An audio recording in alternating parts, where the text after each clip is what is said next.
Following the dismissal of Steve Cooper, former Manchester United interim head coach Ruud van Nistelrooy has swiftly emerged as the frontrunner for the Leicester City managerial position. On Sunday, Leicester announced Cooper's departure from the King Power Stadium after securing only 2 victories in his 12-game tenure, with the club choosing to move forward following Saturday's loss to Chelsea. The incoming manager will take over a team currently positioned 16th in the Premier League and without a win in 4 games. Van Nistelrooy, who recently enjoyed 2 triumphs over the Foxes during his temporary stint at the helm of United, is now tipped to replace Cooper. The Coventry City position, which remains vacant following the dismissal of Mark Robins, was one that Van Nistelrooy was reportedly considered for. Former Chelsea and Everton boss Frank Lampard was also in the frame for that role and now appears to be the frontrunner to take charge at the CBS Arena. It's since been suggested that United legend Van Nistelrooy has been waiting for a chance to manage a top-flight team, with several managers, including those at Crystal Palace, Wolves and Southampton, under severe pressure. Therefore, it's likely that Van Nistelrooy will stay in England and aim to return to a full managerial role, making him a possible contender should City consider replacing Cooper with the Dutchman. Van Nistelrooy could reunite with United in March, with Leicester hosting the Reds on the 15th of that month. However, a return to former club Hamburger SV could also be on the table. According to Sky Sports Germany, Van Nistelrooy is on the list of possible replacements for Stefan Baumgart at the Bundesliga 2 club and has already been discussed internally. Following his departure from Old Trafford, Ruben Amorim has been appointed the club's new head coach. His first game in charge arrived this past Sunday with a 1-1 Premier League draw played out against Ipswich Town at Portman Road. Ruben Amorim admits Manchester United will have to suffer as they strive to master his favoured 3-4-3 formation. United drew 1-1 with Ipswich Town at Portman Road in Amorim's first match in charge and struggled to adjust to the Portuguese's demands, as Andre Onana was called upon to make 3 impressive saves. Despite going 1-0 up through Marcus Rashford after 80 seconds, United failed to build on their advantage, and Amorim admitted some United players got stuck. Amorim had to select right-back Noussair Mazraoui in the back 3, as centre-halves Harry Maguire, Victor Lindelof, Lisandro Martinez and Lenny Yoro were all absent. "It's hard to expect anything now," Amorim said. "It's not a surprise, but you have to see it in game. That's why I was a little bit anxious, because you cannot understand what will happen in the game. I felt that. They were thinking too much during the game, and that is normal. We start very well, but then we should have more possession with the ball, kept the ball, and sometimes we had the ball in defence, and the rest of the guys were too stuck because they were thinking, where should I be? So this is the first point. When we make a new structure, and you are so clear on that, they need time to have some fluidity in the game, and I felt that. But it's 2 games, and I felt they did okay. What I understood today is they are trying, they are really trying, they stay in the positions, they receive the information, and they try to use it in the game. That is very important. Even in the difficult moments, I felt they were doing the things we wanted them to do." I know it's frustrating for the fans, but we are changing so much in this moment with a lot of games. We are going to suffer for a long period, and we will try to win games. This will take time. We have to win games, but we could lose if it was not for Onana. So I think we have to understand that and think and be pragmatic that these guys had 2 days to train to change so much. They are thinking too much because things are so different. Some details, they used to pass the ball and go forward. Even the centre-backs, now they have to go back.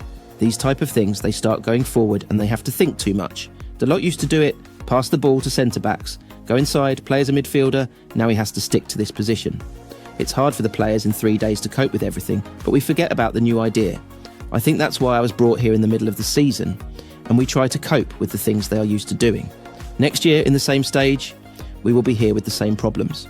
Or we start now, we risk a little bit, we suffer a little bit, and in the next year we will be better at this point, so we have to risk it a little bit. They are thinking too much, because we are changing too much with 2 trainings now, without space to improve in training. Everybody knows that we have a problem now with the centre-backs, but they are 3 defenders, 2 midfielders, 2 wingers, 2 no.10s and 1 striker. But you change if you play Bruno Fernandes in the same position as Garnacho, it's a completely different game. When we want to listen to a lot of you guys that Manchester United doesn't have a structure, we will have a situation of you see a structure and you will say that, but oh, it's not fluid. This is like steps. We have to put in the heads the structure.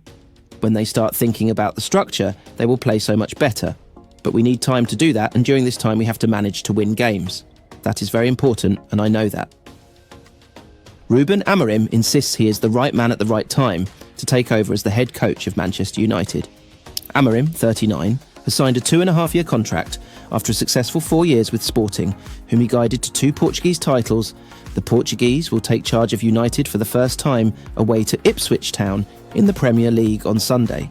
And Amorim insists it is not an impossible job to make United champions again, nearly 12 years on from their last championship in 2013. I really don't know the biggest challenge, Amorim admitted. I will find out during these months. You had here different type of coaches, so the guys who won everything, like Van Gaal and Mourinho. You had new ones who knew the club inside out, like Solskjaer, and one of the best that there will ever be outside the 5 strongest leagues was Ten Hag. So I don't know. I think we have to improve as a club. We need time, and every coach that comes here needs time, but acknowledge also we have to win games, so I don't have answers for that. You have different type of coaches, the same result. We will try to do it our way, Ineos way, and my way. No, of course, it is not an impossible job. I believe that. Call me naive, but I truly believe I am the right guy in the right moment. I could be wrong, but the world still will turn, the sun will rise again. I don't worry about that. I truly believe I'm the right guy for this job. I'm a little bit of a dreamer, and I believe in myself. I also believe in the club. I think we have the same idea, the same mindset, so that can help, but I truly believe in the players also. I know you guys don't believe a lot in these players, but I believe a lot. We have room to improve. I want to try new things. You guys think it's not possible? I think it's possible. We will see in the end. Amorim also stressed he can be fairly judged within his first 2 years whether he is a credible enough coach to make United a force again. I have 2.5 years of contract and you guys talk about that. I think 2 years, you can understand if I'm the right manager to go in this process. I think we will need more time, because if you look to the other clubs that are winning this league, they are doing this process for a long time, but they are winning. That is why they have time to do this project. I understand that we will need more than 2.5 years. We will have to win something somewhere. But in 2 years, you can understand if you want to continue in this path or you change. We will see how long it will be. I don't know about repair, but like I said, we have space to grow as a team. I think we have to improve in a lot of areas. The understanding of the game, I know it's a different way of playing, and we are changing in the middle of the season. We have to improve the physical aspect of the team. It's something we want to improve, and that's it. I don't know how long it will take. I know when you are in Manchester United, you have to win games. So I will not tell you that I need a lot of time. It's a great league. It's the strongest league in the world, and we have to improve a lot to try to win it. So what I can say is we have to win games to win time and then to win titles. Victor Gyökeres, the Swedish striker making waves in Europe, is set to be one of the most sought-after players in next summer's transfer window. Reports indicate that the forward will be available for a fee of approximately £63 million, attracting the interest of Premier League giants Manchester United and Chelsea. Currently starring for Sporting CP, Gyökeres has been in scintillating form, combining his physicality, technical skill and keen eye for goal to devastating effect. His performances in the Portuguese league and European competitions have solidified his reputation as one of the brightest striking talents on the continent. With Manchester United struggling for consistency in front of goal this season, Gyökeres represents a potential solution. Manager Ruben Amorim is reportedly a big admirer of the Swede, who fits the profile of a dynamic striker capable of linking play and finishing chances. United have relied heavily on Marcus Rashford and Rasmus Højlund, but the addition of Gyökeres could provide much-needed depth and competition in the attacking department. Given Amorim's familiarity with the Portuguese league, his insight could give United an edge in the race for the striker's signature. Chelsea, meanwhile, are also keen on Gyökeres as they continue their squad overhaul under Mauricio Pochettino. Despite investing heavily in their attack, the Blues still lack a consistent goalscorer. Gyökeres' versatility and work rate make him an ideal candidate to thrive in Pochettino's system. As the transfer window edges closer, fans can expect the race for Gyökeres to dominate headlines. Both Manchester United and Chelsea have the resources to meet Sporting's valuation, but the player's preference and Champions League qualification could be deciding factors in his eventual destination. The competition between the two English heavyweights is likely to intensify as the summer approaches, with both clubs eager to bolster their squads ahead of the 2025 season. Sporting CP are resigned to losing their star striker but are determined to secure a significant fee for him. The £63 million price tag reflects Gyökeres' growing stature and the demand for prolific forwards in the current market. For now, Gyökeres remains focused on finishing the season strong with Sporting, but the allure of the Premier League could soon make him one of the marquee signings of 2025.